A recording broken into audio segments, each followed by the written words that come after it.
tous, j'espère que vous allez bien. Aujourd'hui on se retrouve pour une nouvelle vidéo sur ma chaîne et il va s'agir de mon top 10 livresques de l'année 2015. Donc dans cette vidéo je vais vous présenter les 10 romans qui ont marqué mon année 2015 et que j'ai fortement apprécié. Donc on va commencer dès maintenant. À la 10e position, il était important pour moi de mettre cette saga dans ce top 10 puisque j'ai lu toute la saga en 2015 et je l'ai adorée. Il s'agit de Nea Chronicle écrit par Jean Vigne et publié aux éditions du Chat Noir. Je vais pas trop m'étaler sur cette saga dans cette vidéo puisque j'ai fait une vidéo spéciale Nea Chronicle il y a 2 ou 3 semaines. Donc je vous invite à aller voir cette vidéo si vous voulez avoir plus de détails sur la saga. Mais en gros ici il faut savoir qu'on va suivre une jeune adolescente de 15 ans qui s'appelle Nea et qui décide de faire le mur pour sortir avec ses amis un soir. Et elle se réveille au bord d'un marais mais c'est le néant total dans sa tête. Elle sait pas pourquoi elle est là, comment ça s'est passé. Donc elle décide de rentrer chez elle. Arrivée chez elle, ses parents sont sous le choc puisque ça fait 5 ans que Nea est portée disparue et elle rentre comme ça du jour au lendemain sans aucune explication. Et donc tout au long de la saga, on va chercher à savoir qu'est-ce qui s'est passé durant ces 5 années, pourquoi Nea n'a aucun souvenir de ces 5 dernières années. Voilà, je suis pas trop fantasy, fantastique, historique, alors que cette saga ça l'est plutôt et franchement j'ai quand même bien apprécié cette saga. Voilà, moi personnellement j'ai adoré découvrir la plume de l'auteur, j'ai vraiment hâte de le découvrir dans d'autres genres littéraires et normalement c'est prévu pour l'année 2016. Et sans oublier que l'univers que Jean Vigne a créé dans cette saga, il est fabuleux et je vous conseille cette saga fortement. Voilà, vous pouvez foncer les yeux fermés, croyez-moi, vous ne serez pas déçus. À la 9e position, j'ai décidé de mettre le tome 1, Les Ombres de la Ville, de la saga Hanté, écrit par Maureen Johnson et publié chez les éditions Michel Lafon. J'ai décidé de lire ce livre en lien avec mon challenge Halo October 2015 où il fallait orienter mes lectures vers Halloween, vers des lectures qui faisaient peur et j'ai pas été déçue.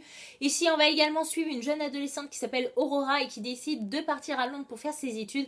Sauf que Londres c'est assez loin de chez elle donc elle va devenir interne, donc elle va devoir changer un peu son mode de vie puisque voilà, elle rentre plus chez elle tous les soirs avec son propre univers, ses proches, ses habitudes. Là elle va devoir partager sa chambre avec une camarade de classe qu'elle ne connaît pas et voilà, on va la suivre dans cette arrivée à l'école. J'ai vraiment apprécié et en plus de ça à Londres c'est la panique générale puisqu'il s'y déroule beaucoup de meurtres et on dit même que Jack l'Éventreur est de retour et donc les habitants de Londres ont peur et décident de ne plus sortir le soir de peur d'être sur la liste de l'assassin et d'être la prochaine victime. Donc voilà, c'est vraiment un contexte général qui a fait que j'ai adoré ce livre et que j'ai vraiment hâte de me plonger dans le tome 2 et dans le tome 3 pour voir ce que nous réserve l'auteur.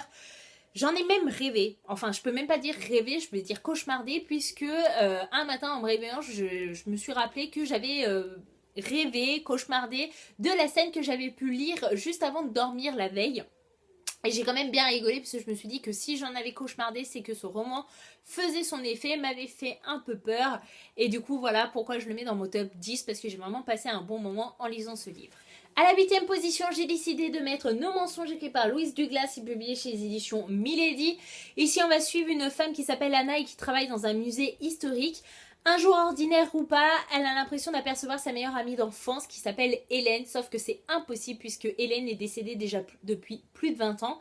Sauf que Anna a jamais fait le deuil, elle a jamais supporté la mort de sa meilleure amie d'enfance.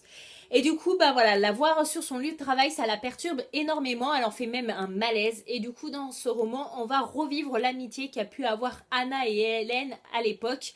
On va vivre leur amitié, vivre leurs secrets, leurs mensonges, leurs disputes. Voilà, on va suivre toute leur amitié et on va découvrir comment Hélène est décédée. Et franchement, chapeau l'artiste, chapeau l'auteur, puisque l'auteur m'a bien mené en bateau tout au long du roman. Tout simplement, à chaque fois que j'avançais dans le roman, je me disais peut-être qu'Hélène est morte comme ça ou comme ça. Et au final, j'ai été scandalisée de la fin parce que jamais j'aurais cru cette fin possible. Sans oublier que l'auteur a fait quelque chose de magique avec les personnages. C'est vraiment des personnages assez forts.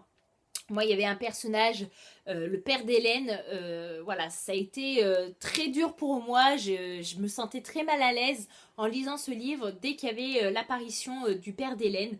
Voilà, n'hésitez pas à me dire si vous aussi ça vous a fait ce mal-être, ce malaise en présence de ce personnage quand vous avez lu ce roman. Je serais ravie de le savoir, mais voilà, je vous le conseille énormément puisque c'est un tout petit roman et qui se lit parfaitement, ça a été très addictif.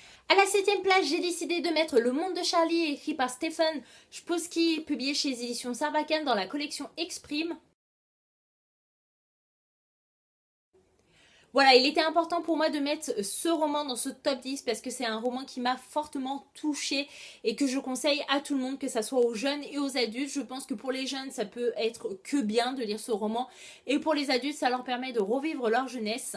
Franchement, j'ai adoré du début à la fin. Donc ici, on va suivre un jeune adolescent qui s'appelle Charlie qui rentre au lycée. Sauf que tout le lycée le trouve bizarre parce que voilà, il n'est pas comme les autres. Et si vous voulez connaître la particularité de Charlie, foncez dans ce roman. Vous allez découvrir la vérité. Et franchement, j'ai été touchée. Charlie va être pris sous les ailes d'une fille et d'un garçon qui d'ailleurs sont des personnages fabuleux.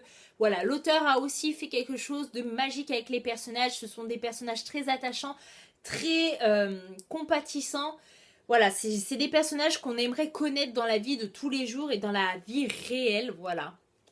Et voilà, c'est un roman qui parle donc de lycée, d'amis, de sexe, de drogue, de fêtes. Voilà, c'est un roman à lire. À la 6e position, j'ai décidé de mettre Ceci joli trouble écrit par Cora Carmack et publié chez les éditions de La Martinière. Vous pouvez également retrouver ce livre aux éditions Le Livre de Poche, il me semble. Et oui, vous ne rêvez pas, j'ai mis une romance dans ce top 10 parce que j'ai adoré. Voilà, c'était un roman très léger, très frais et je pense que la romance était très bien dosée. C'est pour ça qu'il se retrouve dans mon top 10. Ici, on va suivre une jeune femme qui s'appelle Bliss et qui rentre à l'université. Et pour elle, elle a un souci, c'est que bah voilà, elle arrive à l'université et elle est encore vierge. Pour moi, ça pose pas problème puisque chacun fait le grand saut quand il en a envie. Mais pour elle, c'en est un et donc elle décide avec sa meilleure amie d'aller dans un bar pour trouver le prétendant idéal. Elle le trouve, elle boit un coup avec et donc elle décide de rentrer avec cet homme chez elle pour, voilà, hein, vous savez, hein, pas pour jouer aux cartes. Et au moment de sauter le pas, eh ben, elle prend peur et elle part. Voilà. Et du coup, le lendemain, elle arrive en cours, tout va bien, machin, sauf que son prof, c'est l'homme avec qui elle a failli. Voilà. Je vous ai résumé le roman. Je vous ai pas spoilé parce que la 4e de couverture dit exactement ce que je viens de vous dire. Mais vous pouvez imaginer l'état de stress de Bliss quand elle voit arriver le prof. Voilà. Personnellement, j'ai adoré les personnages. Je suis folle amoureuse du prof. Ouais, franchement, j'ai été sous le charme. Je me suis fait une belle image de lui et voilà, j'en garde un bon souvenir de ma lecture. Et j'ai adoré aussi Bliss parce que voilà, elle est maladroite, elle est niaise, mais j'ai adoré voilà l'excuse qu'elle prétend au moment de sauter le pas pour partir. J'ai adoré, franchement, foncez si vous aimez la romance et que vous n'avez pas encore lu ce roman, mais je me demande ce que vous attendez parce que moi j'ai adoré du début à la fin. À la 5e position, j'ai décidé de mettre Blacklisté de Cole Gibson, publié chez les éditions Hugo Roman. C'est un roman que j'ai adoré et franchement qui m'a fortement touchée aussi. Ici on va suivre une jeune adolescente et oui, encore vous allez vous dire, mais dans ce top 10 il n'y a que des adolescents. Ouais, presque. Donc une jeune adolescente qui s'appelle Regan et qui a un peu la vie parfaite puisque voilà, elle est assez populaire au lycée, elle a des garçons qui s'intéressent à elle, elle a beaucoup d'amis, ses parents lui offrent tout ce qu'elle veut, donc jusqu'à là tout va bien. Et comme toute personne normale, des fois il lui arrive de dire des choses méchantes sur certains camarades de classe, certaines personnes du lycée ou même des profs ou même autres. Et malheureusement pour elle, en arrivant un matin, tous ces méchants messages sur des personnes du lycée sont placardés sur les casiers. Et du coup, Regan devient vite la risée du lycée, la méchante et même victime de harcèlement scolaire. Donc vous l'avez compris, ce livre porte sur le harcèlement scolaire et c'est quelque chose encore de grave dans notre société d'aujourd'hui. Ça existe encore alors que ça devrait même plus exister, je pense. Et voilà, c'est un roman qui m'a beaucoup touchée. Je l'avais vu sur la chaîne de Jess Livradic qui en avait parlé parce qu'il était en VO. Et je m'étais dit, s'il sort en version française, je me jetterai dessus et j'ai pas regretté. Je pense que ce livre doit être lu par tout le monde. Je le recommande à tout le monde, que ce soit petit, jeune adulte, adolescent ou même... voilà, tout le monde, puisque je pense que toute personne qui lirait ce livre, ça le ferait réfléchir, il verrait les choses autrement.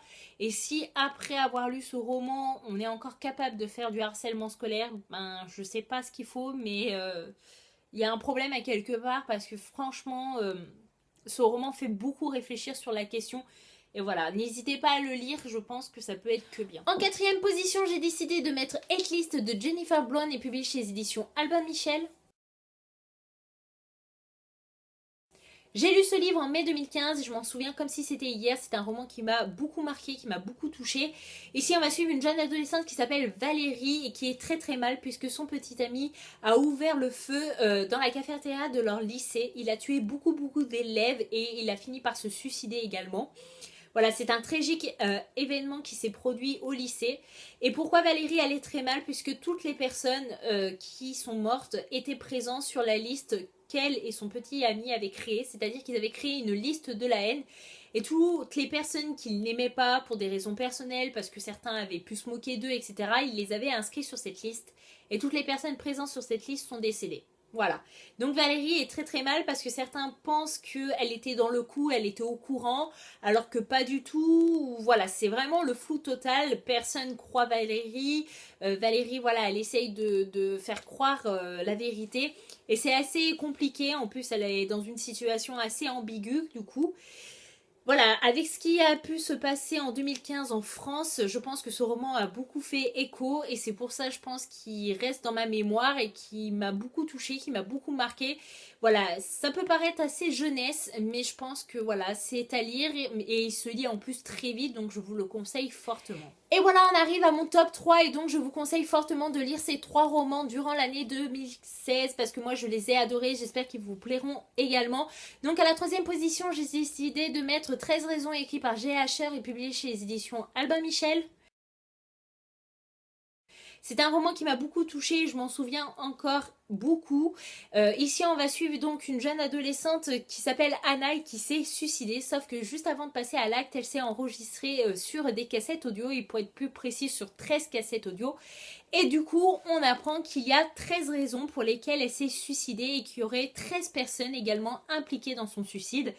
Et du coup, elle décide d'envoyer donc les cassettes aux personnes concernées. Et du coup, en lisant le roman, on va lire les cassettes et comprendre pourquoi telle personne est impliquée ou non dans le geste d'Anna. J'ai beaucoup aimé le rythme du roman, j'ai beaucoup aimé aussi l'idée originale du roman, c'est-à-dire que voilà, c'est pas bien gay, mais l'idée de se dire, bah voilà, il y a 13 raisons pour lesquelles elle s'est suicidée et on va les comprendre, on va les lire. C'est un roman aussi avec des jeunes, avec le lycée, l'amour, le sexe, la drogue, etc. Et j'ai beaucoup apprécié. En 2e position, j'ai mis, et je pense que ça va pas vous étonner, L'été de seconde chance, écrit par Morgan Matson et publié chez les éditions Hachette. C'est un roman que j'ai lu durant l'été 2015 parce que j'avais vraiment envie de le lire durant l'été, puisque le titre c'est L'été de seconde chance, donc j'étais vraiment dans le même contexte que l'histoire. Et donc on va suivre une jeune adolescente qui s'appelle Taylor et qui a un problème, c'est-à-dire que dès qu'elle rencontre une difficulté, elle va fuir les difficultés au lieu de les régler. Voilà, c'est son petit problème personnel à elle. Et du coup, on apprend au début du roman que son papa est atteint d'un cancer et qu'il décide pour son dernier été de partir en vacances avec toute sa famille à l'endroit où ils allaient à l'époque pour les vacances d'été. Et ça fait déjà pas mal d'années qu'ils y sont pas retournés parce que voilà, les enfants grandissent, les priorités changent, etc. Et du coup, pour le dernier été, ils décident d'y aller tous. Sauf qu'une fois arrivé là-bas, Tyler se rend compte que au final, c'est ici même qu'elle a abandonné son premier amour et sa meilleure amie sans aucune nouvelle depuis toutes ces années. Et du coup, il va se passer des choses comme vous pouvez vous en douter. Et franchement, c'est un roman qui m'a beaucoup touchée, qui m'a beaucoup bouleversée puisque j'en ai pleuré à la fin. Vous savez, il m'arrive très rarement de pleurer en regardant un film ou en lisant. Et ben voilà, ce roman a réussi à me verser des larmes et je pense qu'il méritait sa 2e place dans ce top 10. Et donc la première position revient à Cruel de Kate Clark, publié chez les éditions Robert Laffont dans la collection R. C'est un roman qui était depuis très longtemps dans ma pile à lire et à chaque fois je retardais sa lecture et je me dis mais pourquoi j'ai attendu alors que je l'ai adoré du début à la fin.